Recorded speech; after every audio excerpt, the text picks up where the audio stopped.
दोस्तों, एक बार एक पहाड़ों के बीच बसे एक छोटे से गांव में प्रिया नाम की एक महिला रहती थी।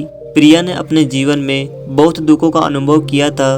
उसने कम उम्र में अपने माता पिता को खो दिया था और एक ऐसे व्यक्ति से शादी कर ली जो उससे प्यार नहीं करता था। प्रिया का पति शराबी था और अक्सर उसे शारीरिक और भावनात्मक रूप से प्रताड़ित करता था। प्रिया ने कई वर्षों तक इस दर्द को सहा था। एक दिन वे इसे सहन नहीं कर सकी। उसने ये फैसला किया कि वे दुख से मुक्त होना चाहती है जिसने इतने लंबे समय तक उसके जीवन को त्रस्त कर रखा था। वे जानती थी कि अगर उसे सुखी जीवन जीना है या स्वतंत्रता का अनुभव करना है तो उसे अपना घर छोड़ना होगा। इसलिए एक रात उसने अपना एक छोटा सा बैग लिया और उसमें अपने सारे सामान भर लिए। प्रिया ने अपने गहने भी रख लिए थे जिन्हें बेचकर वे अपने सफर में आगे बढ़ सकती थी। जब वे सुनसान सड़क पर चल रही थी तो उसे राहत का एहसास हुआ। लंबे समय में पहली बार उसे लगा कि उसका अपने जीवन पर नियंत्रण है। प्रिया को नहीं पता था कि वे कहाँ जा रही है, लेकिन वे जानती थी कि उसे आगे बढ़ते रहना है। दिन हफ्तों में बदल गए और प्रिया अपने घर से बेहद दूर आ चुकी थी। उसे रास्ते में कई बाधाओं का सामना करना पड़ा, लेकिन वे आगे बढ़ती गई।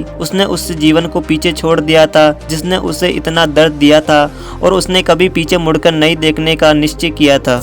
चलते चलते प्रिया की मुलाकात एक वृद्ध ऋषि से हुई जो नदी के किनारे एक छोटी सी झोपड़ी में रहते थे।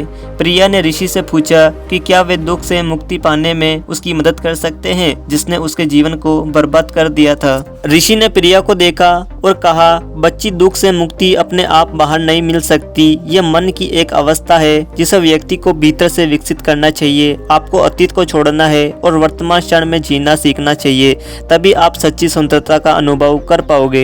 प्रिया ने ऋषि की बातों को ध्यान से सुना और उसने महसूस किया कि वे बहुत लंबे समय से अपने अतीत को पकड़े हुए थी, इसलिए उसको दर्द कम नहीं हो पा रहा था। उसने ऋषि को धन्यवाद दिया और अपनी यात्रा जारी रखी। चलते चलते प्रिया ने ऋषि की शिक्षाओं का अभ्यास करना शुरू कर दिया। उसने अतीत को जाने देना शुरू किया और वर्तमान क्षण पर ध्यान केंद्रित किया। फिर उसे जीवन की साधारण चीजों में भी खुशी मिलने लगी।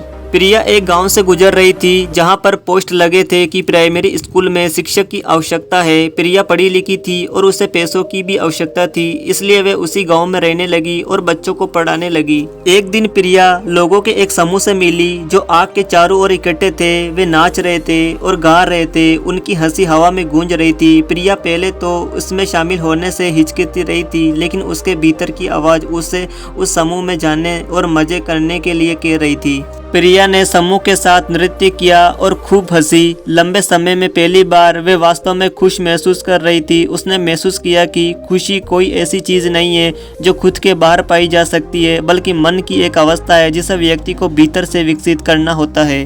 प्रिया को अब दुख से मुक्ति मिल गई थी। अब वे बच्चों को पढ़ाती और अपने अनुभव का उपयोग दूसरों को खुशी का रास्ता खोजने में मदद करने के लिए करती। दोस्तों, इस कहानी से हमें यह सीखने को मिलता है कि खुशी कोई चीज नहीं है जो खुद के बाहर पाई जा सकती है, बल्कि मन की एक अवस्था है जिसे व्यक्ति को भीतर से विकसित करना होता है। दोस्तों, अगर आपको ये कहानी पसंद आई होगी और आपके लिए उपयोगी साबित हुई होगी तो इस कहानी को अपने दोस्तों के साथ शेयर कर दीजिए और हमारे साथ ऐसे ही जुड़े रहने के लिए चैनल को सब्सक्राइब कर दीजिए।